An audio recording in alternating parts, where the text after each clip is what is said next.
મિત્રો, મારું નામ અજય છે. મારી ઉંમર 30 વર્ષની છે. હું બસમાં કંડક્ટરની નોકરી કરું છું. મારી જિંદગી ખૂબ સામાન્ય હતી.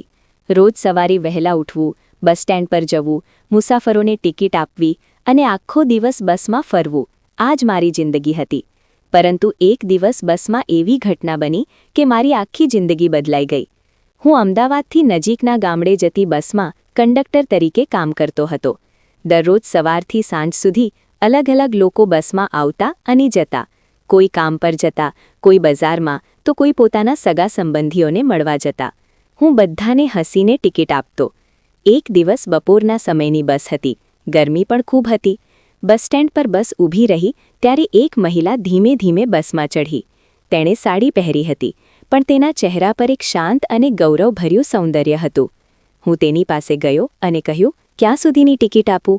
તેણે ધીમા અવાજમાં કહ્યું, નવરંગપુરા સુધી એક ટિકિટ આપો. મેં તેને ટિકિટ આપી.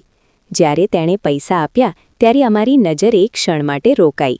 મને લાગ્યું કે તેની આંખોમાં કોઈ ઊંડું દુઃખ છુપાયું છે. બસ આગળ વધી. થોડા દિવસ પછી ફરી તે જ મહિલા બસમાં જોવામાં આવી. હવે હું તેને ઓળખવા લાગ્યો હતો. ધીમે ધીમે અમારી વચ્ચે થોડું વાતચીત થવા લાગી. મને ખબર પડી કે તેનું નામ સંગીતા હતું. તે એક સ્કૂલમાં શિક્ષિકા તરીકે કામ કરતી હતી. એક દિવસ બસમાં ખૂબ ભીડ હતી. બસ ખાડામાંથી પસાર થઈ અને સંગીતાનું સંતુલન બગડી ગયું. તે પડી જવાની હતી, પરંતુ મેં તરત જ તેનો હાથ પકડી લીધો. તે થોડું શરમાઈ ગઈ અને બોલી, આભાર, નહીંતર હું પડી જાત. મેં હસીને કહ્યું, આ તો મારું કામ છે. આ પછી અમારી ઓળખાણ મિત્રતામાં બદલાઈ ગઈ. ક્યારેક બસ સ્ટેન્ડ પર ચા પીતા વાતો થતી, ક્યારેક બસમાં લાંબી ચર્ચા થઈ જતી. સંગીતા ખૂબ જ સમજદાર અને દયાળુ હતી. તેની સાથે વાત કરીને મને ખૂબ શાંતિ મળતી. એક દિવસ ભારે વરસાદ પડી રહ્યો હતો. બસ સ્ટેન્ડ પર બધા લોકો છત નીચે ઊભા હતા. સંગીતા પણ ત્યાં જ હતી. મેં કહ્યું, ચાલો ચા પી લઈએ. અમે બંને ચાની દુકાન પર બેઠા. તે દિવસ અમારી વચ્ચે ઘણી વાતો થતી. ધીમે ધીમે મને સમજાયું કે હું તેને દિલથી પસંદ કરવા લાગ્યો હતો. એક દિવસ મેં હિંમત કરીને કહ્યું, સંગીતા, શું હું તમને એક વાત કહી શકું? તેણે હસીને કહ્યું, હા, જરૂર કહો ને. મેં ધીમા અવાજમાં કહ્યું, મને લાગે છે કે તમે મારા જીવનમાં ખૂબ ખાસ બની ગયા છો. હું તમને પસંદ કરું છું. જો તમે ઈચ્છો તો આપણે લગ્ન વિશે વિચારીએ. મારી વાત સાંભળીને સંગીતા થોડા સમય શાંત રહી ગઈ. તેના ચહેરા પર ગંભીરતા આવી ગઈ. થોડા ક્ષણ પછી તેણે ધીમા અવાજમાં કહ્યું, અજય, તમે ખૂબ સારા માણસ છો, પરંતુ તમને એક વાત જાણવી જોઈએ. મેં કહ્યું, કઈ વાત? તેણે ધીમેથી કહ્યું, હું વિધવા છું. હું થોડા આશ્ચર્યમાં પડી ગયો, પરંતુ મેં કશું કહ્યું નહીં. તે આગળ બોલવા લાગી, મારા પતિ ખૂબ સારા માણસ હતા. અમારા લગ્નને માત્ર 3 વર્ષ થયા હતા. અમે બંને ખૂબ ખુશ હતા, પરંતુ અચાનક તેમને ગંભીર બીમારી થઈ. ઘણી સારવાર કરાવી, ઘણા દવાખાના ફેરવ્યા, પરંતુ ભગવાને કદાચ કંઈક બીજું લખ્યું હતું. તેની આંખોમાં આંસુ આવી ગયા. એક દિવસ દવાખાનામાં જ મારા પતિએ અંતિમ શ્વાસ લીધા. તે દિવસ પછી મારી દુનિયા ખાલી થઈ ગઈ.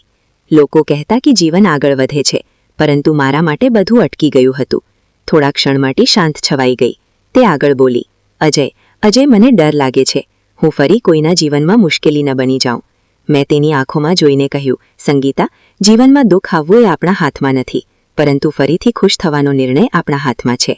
તે મારી તરફ જોઈ રહી હતી. મેં ધીમેથી કહ્યું, તમારો ભૂતકાળ તમારા માટે દુઃખદ હશે, પરંતુ મારા માટે તમે આજની સંગીતા છો. એક દયાળુ, સમજદાર અને સારા દિલવાળી વ્યક્તિ. અને હું તમને એ જ રીતે સ્વીકારવા તૈયાર છું. સંગીતાની આંખોમાં ફરી આંસુ આવી ગયા, પરંતુ આ વખતે તે ખુશીના આંસુ હતા. તેણે ધીમેથી કહ્યું, શું તમે ખરેખર કોઈ વાંધો નથી? મેં સ્મિત કરીને કહ્યું, પ્રેમમાં વાંધો નથી હોતો, ફક્ત સ્વીકાર હોય.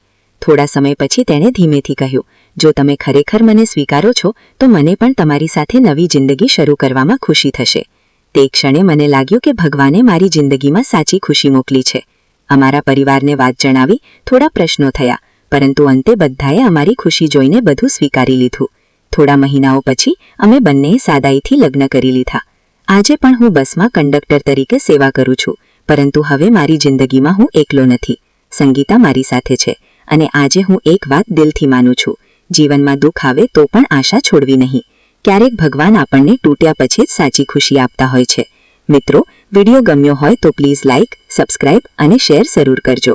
વિડીયો પૂરો જોવા બદલ ધન્યવાદ.